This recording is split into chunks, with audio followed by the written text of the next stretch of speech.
Shalom semuanya. Natal berbicara tentang kelahiran Tuhan Yesus ke dalam dunia ini. Ternyata kelahiran Tuhan Yesus ke dalam dunia ini sudah dinubuatkan oleh Nabi Yesaya sekitar 700 tahun sebelumnya.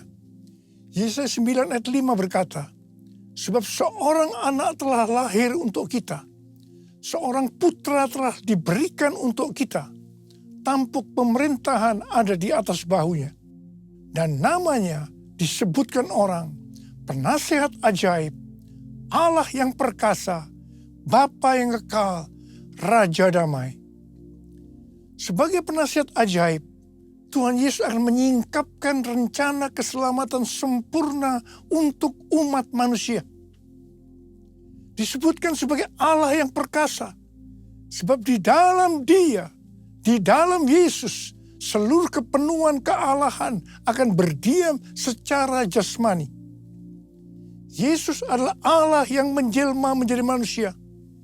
Yesus adalah sepenuhnya Allah dan sepenuhnya manusia. Sebagai Bapa yang kekal, artinya Tuhan Yesus datang bukan hanya memperkenalkan Bapa surgawi, tetapi Dia sendiri akan bertindak bagaikan seorang Bapa terhadap umatnya. Yaitu mengasihi, melindungi, peduli, dan menyediakan kebutuhan kita umatnya. Sebagai Raja Damai, Tuhan Yesus akan mendamaikan kita dengan Allah melalui pembebasan dari dosa dan kematian. Oh Yesusku, Engkaulah Raja Damai. Kau turun ke dunia, selamatkan manusia. Oh Yesusku, Kau Tuhan penuh kasih. Kau berikan hidupmu untuk tebus dosaku. Kaulah Allah yang kupuji, Kaulah Allah yang kusembah. Kemuliaan bagimu di tempat maha tinggi. Kemuliaan bagimu di tempat maha tinggi. Kaulah Allah yang kupuji, Kaulah Allah yang kusembah. Kaulah Allah yang kupuji, Kaulah Allah yang kusembah.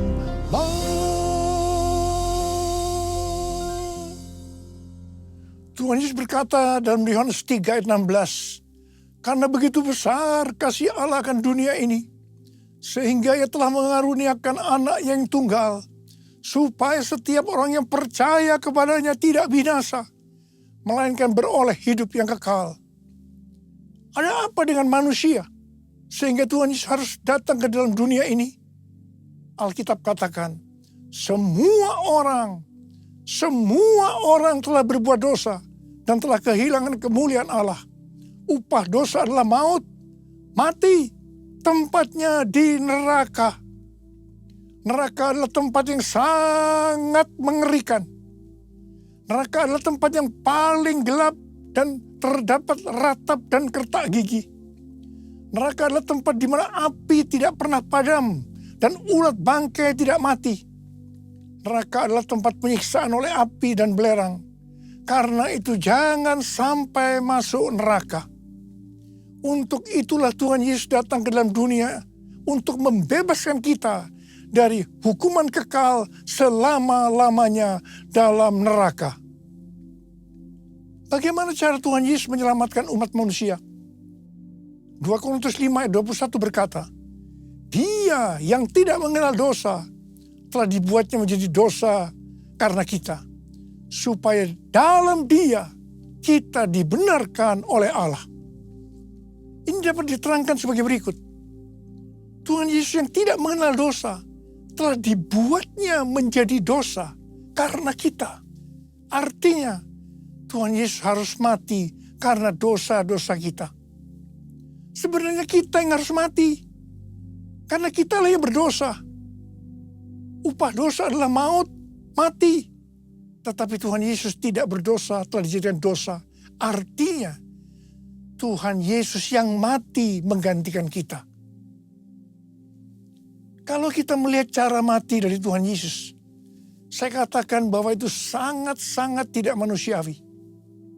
Pada saat orang-orang Yahudi berteriak, "Salibkan dia! Salibkan dia!" Maka Tuhan Yesus harus disalibkan. Proses awal dari penyalipan, jubah Tuhan Yesus dibuka. Tuhan Yesus diikat pada sebuah tonggak. Di sebelah kanan dan kirinya ada dua algojo yang memegang cambuk. Ujung cambuk itu dari potongan tulang dan potongan besi. Setiap kali cambuk itu dihunjamkan pada tubuh Tuhan Yesus, akan menimbulkan luka yang dalam. Darah bercucuran, sakitnya luar biasa. Tuhan Yesus berteriak-teriak kesakitan. Tuhan Yesus bermandikan darah. Apakah proses itu sudah selesai? Belum. Kepala Tuhan Yesus diberi mahkota duri. Duri ditancapkan di kepalanya dengan cara dipukul. Sakitnya luar biasa. Darah bercucuran. Apakah sekarang sudah selesai? Belum. Tangan dan kaki Tuhan Yesus dipakukan di kayu salib. Sakitnya luar biasa. Darah kembali bercucuran. Tuhan Yesus digantung di atas kayu salib. Di sini Tuhan Yesus menderita secara lahir maupun batin. Secara lahir dia merasakan sesak luar biasa karena cairan yang menekan jantungnya. Secara batin dia mendengar dan melihat semua orang menghujat dia, termasuk salah satu penjahat yang ada di sebelahnya. Pada akhirnya setelah Tuhan Yesus berseru, "Sudah selesai. Kepadanya mulah nyawaku kuserahkan." Tuhan Yesus mati. Pertanyaannya, mengapa Tuhan Yesus harus mati dengan cara seperti itu? Dengan penderitaan yang luar biasa. Darah bercucuran secara luar biasa. Mengapa tidak dengan cara mati yang mudah? Dipenggal kepalanya, selesai. Mengapa harus dengan darah bercucuran? Alkitab katakan, tanpa penumpahan darah, tidak ada pengampunan dosa. Untuk mengampuni dosa saudara. Dosa saudara, dosa kita semua. Tuhan Yesus harus mati dengan cara demikian. Selain itu, apalagi yang Alkitab katakan dengan cara mati Tuhan Yesus yang seperti itu? Yang pertama, penyakit kitalah yang ditanggungnya. Dan yang kedua, penderitaan kita yang dipikulnya. Dan oleh bilur-bilurnya kita disembuhkan. Betapa Tuhan Yesus mengasihi kita semua. Tak terukur kasih-Mu Yesus, Kau telah mati gantikan diriku. Kau curahkan darah-Mu untuk tebus dosaku. Layaklah Kau Tuhan dipuji dan disembah dengan segenap hatiku. Layaklah Kau Tuhan dipuji dan disembah dengan segenap jiwa ragaku. Dengan segenap jiwa ragaku. Dengan segenap jiwa ragaku. Kita mengenal ada 3 tahap proses keselamatan. Tahap pertama adalah pembenaran, justification. Kita dibenarkan bukan karena perbuatan baik kita, tetapi karena kasih karunia Tuhan yang kita responi dengan iman. Pada tahap ini, setelah kita bertobat dan menerima Tuhan Yesus sebagai Juru Selamat, kita akan mengalami kelahiran baru. Kelahiran baru adalah proses awal perjalanan rohani kita bersama Tuhan Yesus. Tahap yang kedua dari proses keselamatan adalah pengudusan, sanctification. Dalam proses ini, kita dikuduskan secara terus-menerus melalui Roh Kudus dan firman Allah. Dalam proses ini, kita bisa saja jatuh atau mengalami kegagalan. Yang penting, kita jangan berhenti. Tetapi harus bangkit dan terus maju. Pertobatan adalah kunci untuk kita bisa maju. Goal dari proses pengudusan ini adalah menjadikan kita serupa dengan gambarnya. Roma 8 ayat 29 berkata, sebab semua orang yang dipilihnya dari semula, mereka juga ditentukannya dari semula untuk menjadi serupa dengan gambar anaknya. Supaya anaknya itu, menjadi yang sulung di antara banyak saudara. Ini berarti goal kita sebagai orang Kristen adalah menjadi serupa dengan gambarnya. Untuk menjadi serupa dengan gambarnya, maka sesuai dengan 1 Yohanes 2 ayat 6 yang berkata, barang siapa mengatakan bahwa ia ada di dalam dia, ia wajib hidup sama seperti Kristus telah hidup. Karena kita hidup sama seperti Kristus telah hidup, maka kita akan menjadi serupa dengan gambarnya. Menjadi serupa dengan gambarnya artinya menjadi murid Tuhan Yesus. Tahap ketiga dari proses keselamatan adalah pemuliaan, glorification.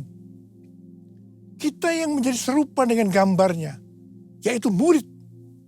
Pada saat Tuhan Yesus datang di awan-awan untuk menjemput gerejanya, kita akan menerima tubuh baru yang dikenal dengan tubuh kemuliaan. Dan setelah itu kita akan diangkat bersama-sama untuk bertemu dengan Yesus Kristus di awan-awan. Setelah itu kita akan masuk surga dan akan bersama-sama Tuhan Yesus selama-lamanya. Layak dipuji disembah, Kaulah yang bertahta dulu, sekarang dan selamanya. Raja atas segala raja, namamu besar termulia.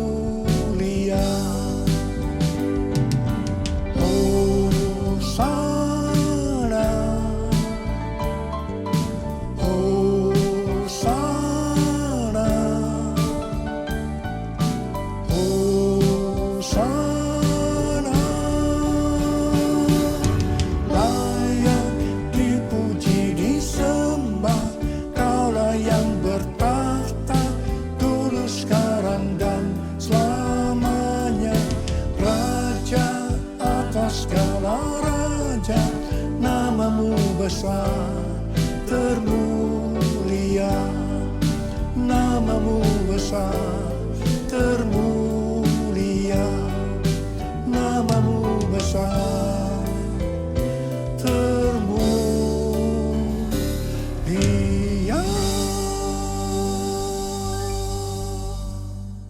Yesaya 60 ayat 1 sampai dengan 3 berkata, bangkitlah, menjadi teranglah, sebab terangmu datang dan kemuliaan Tuhan terbit atasmu. Sebab sesungguhnya kegelapan menutupi bumi dan kekelaman menutupi bangsa-bangsa. Tetapi terang Tuhan terbit atasmu dan kemuliaannya menjadi nyata atasmu. Bangsa-bangsa berduyun-duyun datang kepada terangmu dan raja-raja kepada cahaya yang terbit bagimu. Bangsa-bangsa berduyun-duyun datang kepada terangmu dan raja-raja kepada cahaya yang terbit bagimu. Artinya, kalau kita bangkit untuk menyelesaikan amanat agung, maka akan terjadi penuaian jiwa secara global. Kita diingatkan bahwa tugas kita sebagai orang percaya, apapun yang menjadi profesi kita, adalah untuk menyelesaikan amanat agung, yaitu untuk menjadikan semua bangsa menjadi murid Tuhan Yesus. Hal ini sesuai dengan yang diperintahkan oleh Tuhan Yesus dalam Matius 28 ayat 19 dan 20. Karena itu pergilah, jadikanlah semua bangsa muridku, dan baptislah mereka dalam nama Bapa dan Anak dan Roh Kudus, dan ajarlah mereka melakukan segala sesuatu yang telah kuperintahkan kepadamu. Ketahuilah, aku menyertai kamu senantiasa sampai akhir zaman. Untuk menyelesaikan amanat agung tidak bisa dengan kekuatan sendiri, tetapi harus dengan kuasa Roh Kudus. Pentakosta ketiga sedang dicurahkan luar biasa untuk memberikan kuasa kepada kita untuk menyelesaikan amanat agung. Hari-hari ini Tuhan sedang berbicara kepada gerejanya di seluruh dunia tentang tahun 2033. Dikatakan bahwa pada tahun 2033 setiap orang, everyone, diberi kesempatan untuk berjumpa dengan Tuhan Yesus secara autentik melalui kuasa dan hadirat Roh Kudus. Rick Warren, seorang hamba Tuhan, mendapatkan bahwa goal untuk menyelesaikan amanat agung tahun 2033.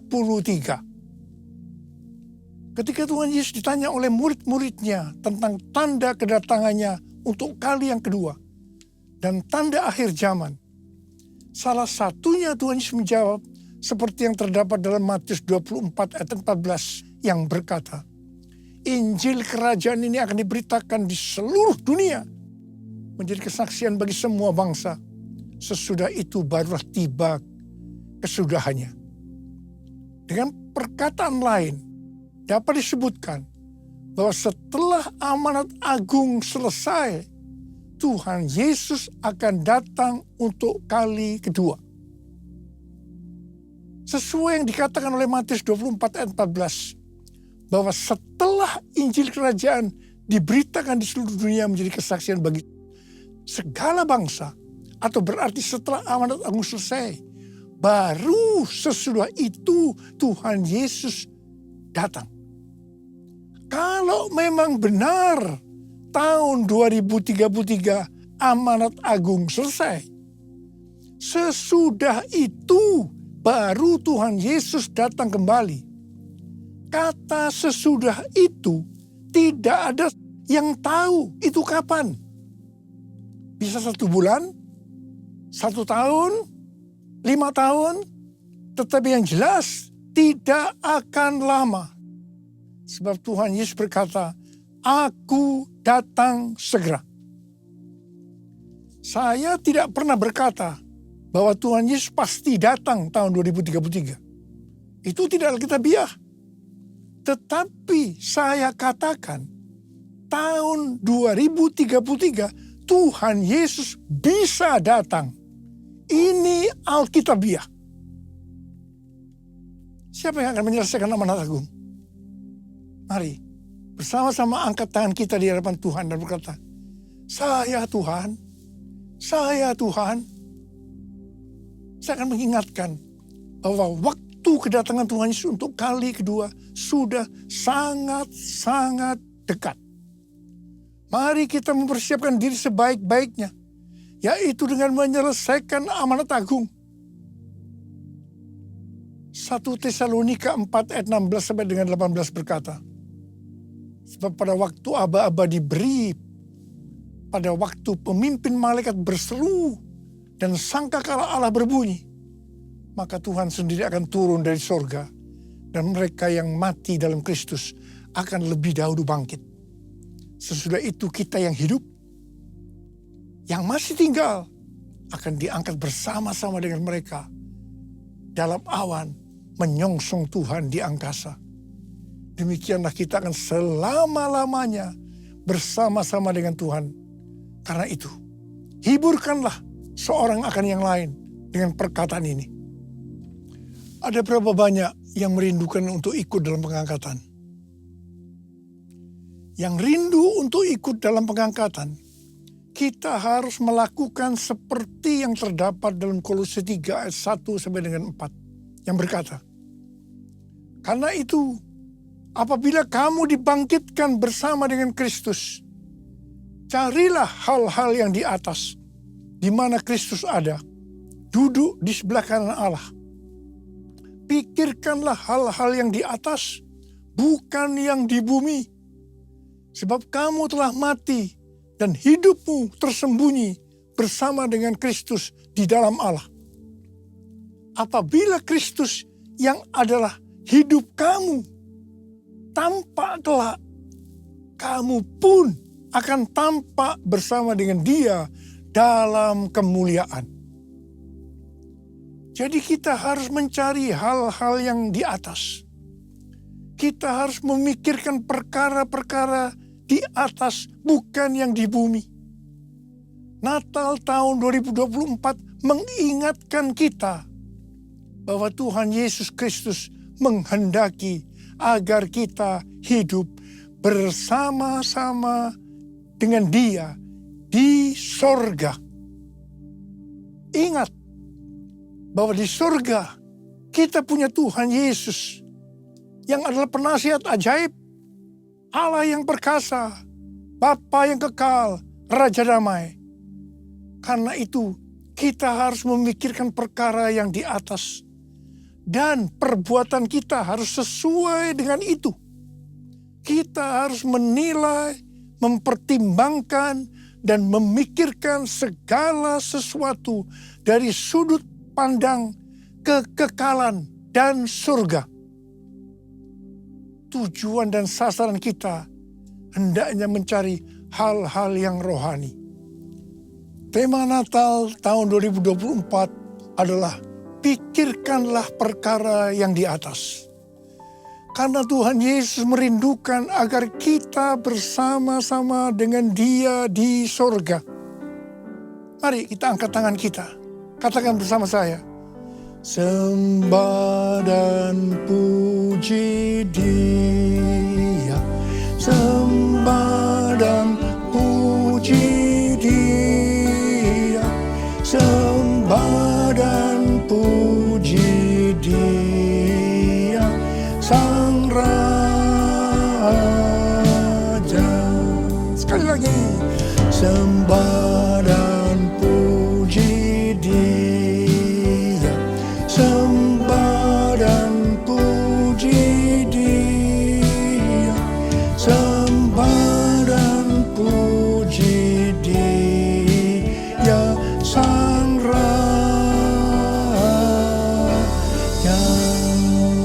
Mari kita berbahasa roh. Yang sudah berbahasa roh, kita berbahasa roh saja.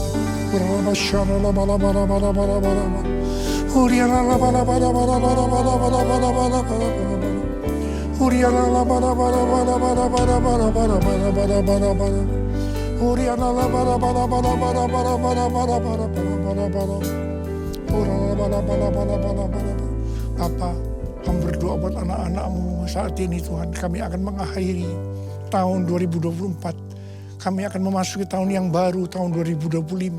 Berkat-Mu melimpah buat mereka ya Tuhan. Berkat-Mu melimpah buat anak-anak-Mu. Berkat-Mu melimpah buat anak. Hamba berdoa Tuhan, biarlah apa saja yang dikerjakan anak-anak-Mu berhasil. Karena mereka mengerti ya Tuhan. Mereka akan memikirkan perkara yang di atas. Tuhan, terima kasih. Terima kasih. Terima kasih. Terima kasih. Terima kasih. Terima kasih. Dalam nama Yesus kami berdoa. Haleluya. Amin. Saya mengucapkan selamat hari Natal tahun 2024. Tuhan Yesus memberkati kita semua berlimpah, limpah, limpah. Amin. Jesus for everyone. Jesus for everyone. Jesus for everyone. Jesus for everyone. Jesus for everyone. Jesus for everyone. Jesus for everyone. Jesus for everyone. Jesus for everyone. Jesus for everyone. Haleluya. Sekarang terimalah berkat Tuhan. kasih karunia berlimpah-limpah daripada Allah Bapa dalam anak yang tunggal Yesus Kristus. Persekutuan yang manis dengan Roh Kudus menyertai kita semua mulai hari ini. Sampai Tuhan Yesus datang menjemput kita di awan-awan dan bahkan sampai selama-lamanya. Yang percaya bersama-sama katakan, Amin.